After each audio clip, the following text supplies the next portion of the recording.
zatraži obaveštenje ili objašnjenje u skladu sa članom 287 Poslovnika. Narodni poslanik Enis Imamović, izvolite.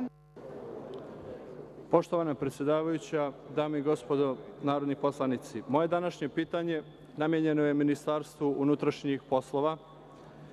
Naime, građani Novog Pazara su prošlog petka, 7. juna, organizovali prvu mirnu protestnu šetnju za bezbedan Novi Pazar.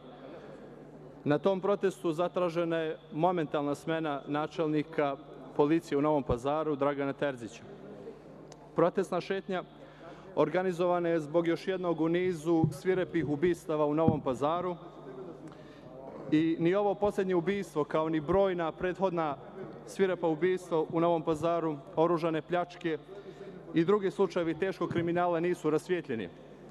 Nije rasvijetljen ni slučaj oružanog upada u službene prostorije Bošnjačke liste i pokušaj ubistva ministra Ugljanina 17. januara 2009. godine. Nesposobnost rukovodstva policije u Novom Pazaru da riješi ove zločine podigla je stopu kriminala na najviši mogući stepen. Kao posljedica ovoga, kod građana Novog Pazara stvoren je snažan osjećaj lične i imovinske nesigurnosti. Bezbednost građana Novog Pazara prepuštena je njima samima. Policija nije sposobna da odradi posao za koji je plaćena upravo novcem građana koji sada traže smenu načelnika novopazarske policije. Stranka Demokratske akcije Sandžaka godinama unazad ukazuje na ovakvo ponašanje policije i ukazuje da je upravo takvo ponašanje generator zla u Novom Pazaru.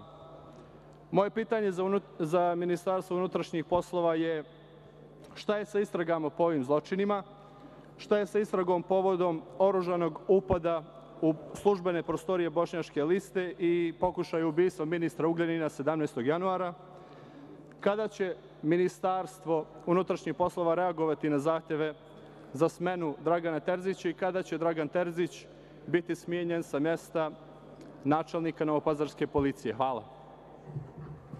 Hvala.